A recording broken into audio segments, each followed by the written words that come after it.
歡迎嚟到關試完場，Plasticphoto.hk，Joey 今日講咩啊？講經濟啊？講 Leica 咯。其實都一段時間㗎啦，即係上個月㗎啦，而家都2月2號啦，係咪？咁啊講話 Leica 俾中資收購，咁啊呢個要分清楚先啦，究竟係呢個 Blackstone 定 BlackRock 啦？Blackstone 啊套現離場，咁啊就紅杉中國啊成為潛在買家啊咁樣。咁啊喂，BlackRock 同埋 Blackstone 有咩分別？頭先高年有問過啦。咪賣碼頭嗰個咯，係買碼頭嗰間公司啊！我以為係添，嚇死我啊！原來哇，我以為咁勁嘅嘢，呢啲小本經營佢哋唔睺，所以賣走啫嘛。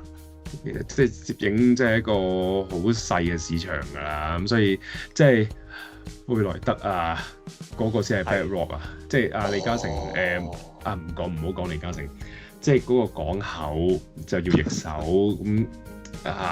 有少少個運河之間咁有啲位置就要攞一啲主導權咁樣啦，咁啊唔知邊啲國家同邊啲國家就俾一啲壓力，就令到一啲即係最有錢嘅人都要睇路咁，個咁嘅古仔發生過咯，唔講呢啲嘢㗎，我哋YouTube 仲算甚至乎香港嘅 YouTube 唔講呢啲嘢㗎。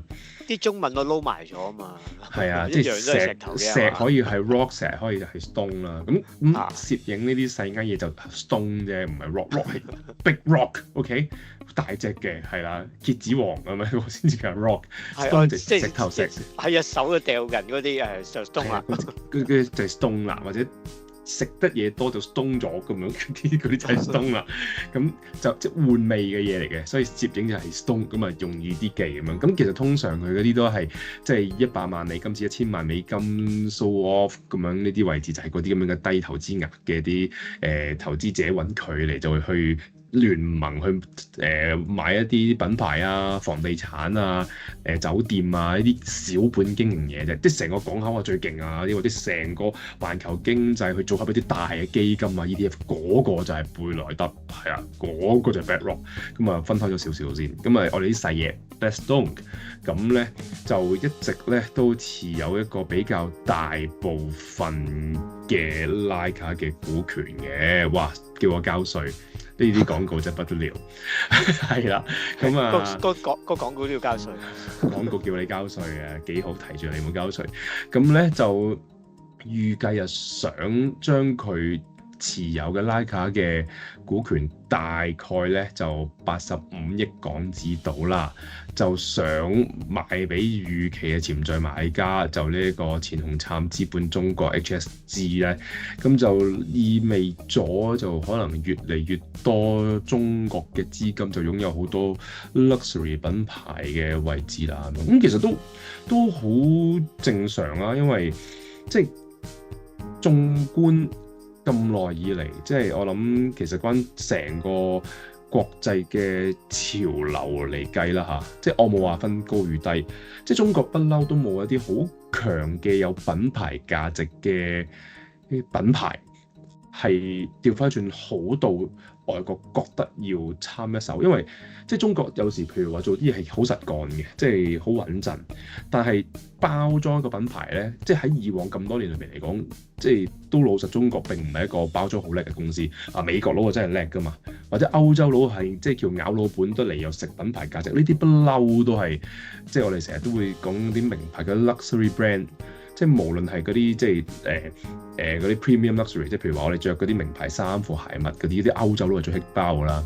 咁又或者即係好似美國嗰啲即係好 concrete 好實幹嘅品牌啊，例如啲保險嘅品牌啦，又或者係一啲即係能源嘅品牌啊咁樣，即係不嬲呢啲都係好外國包裝得好叻嘅，但反而啊即係好實幹，例如啲銀行啊，即係大家如果自己去 search 下全球最頭大嗰10間銀行嘅資本係邊10間呢？咁大家可能應該見到啊，原來中國嘅銀行係咁勁嘅喎，咁所以大家就對個市場嘅認識就要多少少嚇，我就唔敢班門弄斧啦，係一啲即係小常識嘅同大家分享下，就叫大家去查下嘅啫咁樣。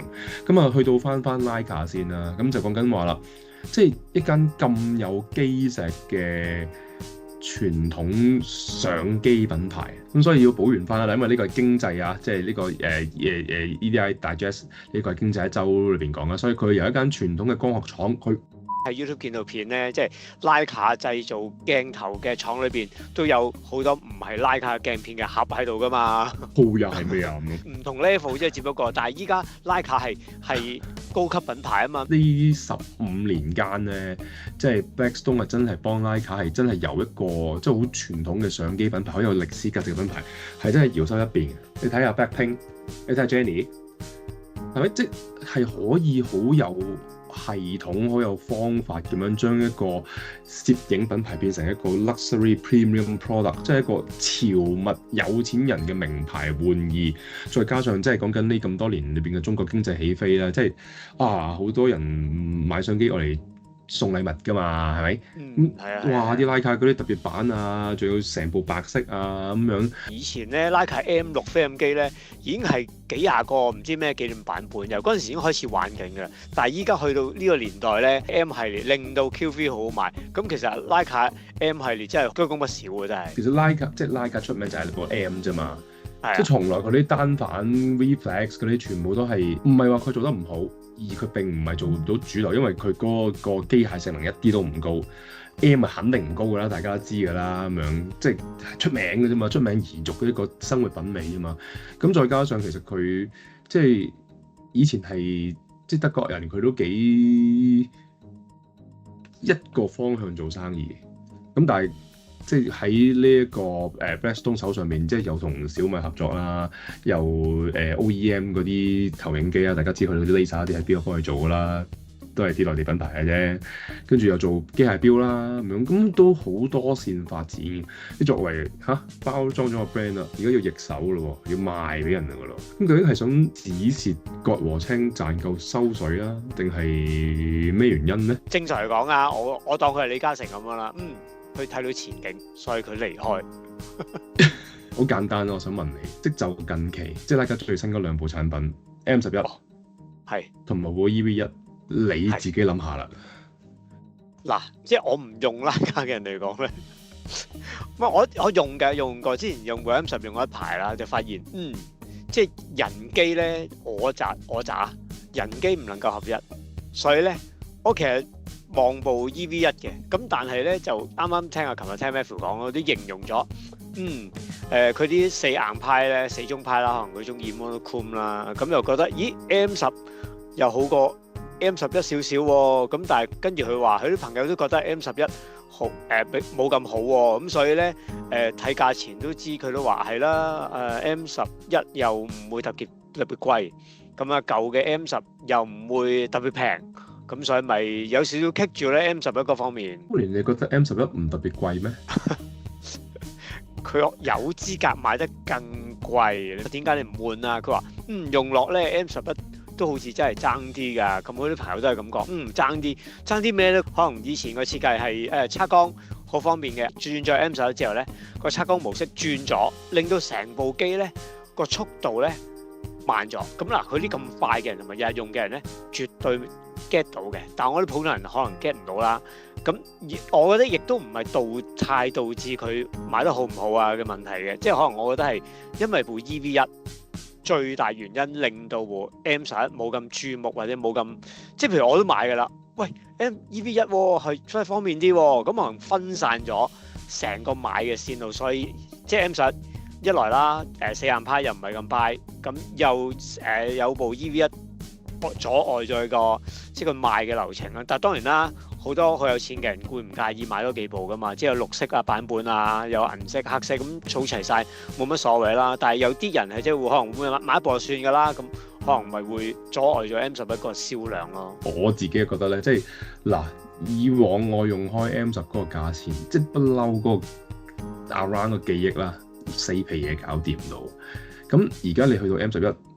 即係摸到去 around 6萬蚊嘅水平啦，咁你再出多部 EV1 嗰個價錢係即係平咗之後都係6萬，仲都6萬平啲。即係我又覺得係咪話呢個咁樣嘅產品帶俾我一個最大嗰個原因，佢又 fulfill 得唔太好，因為最大問題就係話，即係頭先 Colin 講咗大量咩嗰個 shutter 嗰個反應。唔似啊！嗱，我就講到明，由頭到尾徠卡 M series 都唔係為咗快㗎啦，係咪？咁但係個問題係你係用緊部 M10，你突然間上部 M11，你俾一個高像素嘅畫面，大家係冇幫助嘅。即使而家嘅無反機2400萬、3300萬都好，其實上到去啲旗艦級，佢都唔係去話要用緊6100萬呢粒 CMOS 嘅喎。即係就算 Sony 咁樣係得部 A75，咁但係啲旗艦機係行緊5000嘅。Nikon Z8、Z9 5000嘅，係咪？跟住呢個Canon 係咪呢個 R5 5000嘅？即係呢一個已經係大家對於像素嘅追求就已經差唔多夠啦。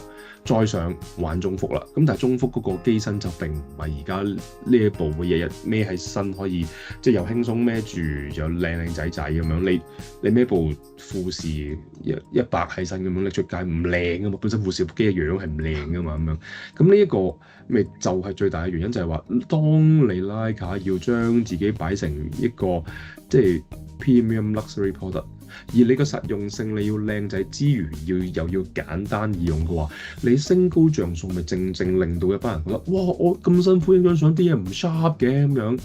其實你降翻低嘅像素，其實你解決㗎啦。咁當而家個市道個經濟逆轉啦即係黃金係咁加嘅，但係嗰啲賣錶嗰啲咧個個都牙烏，你見到啲錶鋪開始縮啦，係咪？有幾多間仲捱得住係咪？呢個東方錶行、九龍錶行，你睇住佢啲門市開始縮㗎，係咪？嗰啲 micro brand 以前做得好勁嘅，啲 micro brand 全部都開始收水啦，就知道喂，大家而家對一個 premium 產品嗰個形象嘅追求已經唔喺度啦。咁當然 premium 產品最追求得最多嘅人種係中國人咯。中國經濟而家係唔算好㗎嘛，係咪？咁咪縮咯。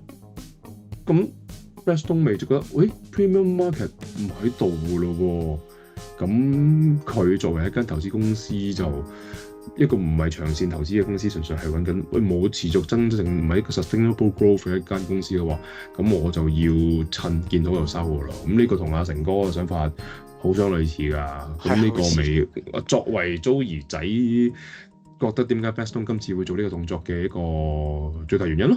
係啦，估㗎咋，我又唔代表啲咩嘅。我睇實際數據嘅，實際數據話俾我知咧，呢個57000嘅咧，其實可以買到另一個樣子嘅嘢就係哈數啦。咁你有另一樣嘢玩，咁又 AF 又個樣又都靚噶嘛，哈數907係咪啊？都係57000嘅啫嘛，咁咪另一個玩法咯。同埋喂907再細部啲，咪再即係用部西裝嚟襯住，跟住再去有 AF 影相。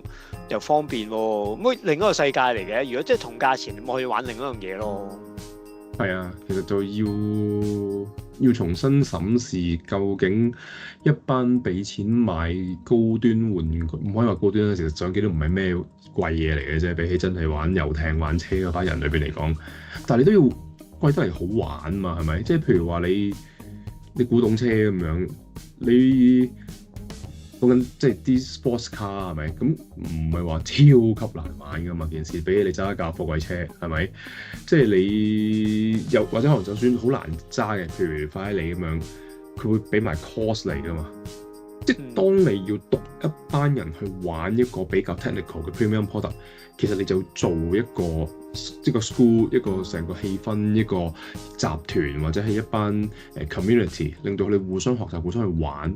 咁呢個先至係一個真實嘅效果嘛。咁但係對於 Leica 裏邊嚟講，喂，我係有做過晒嘅，但係發覺原來維係呢個 community 要成本噶嘛。而一部相機賺嘅錢唔夠多喎。係啊，咁我梗係寧願玩翻車，都係佢嘅市場啦。車有損耗品，係啊，你又要損耗品維持到耐啊嘛，換胎啊咁樣啦。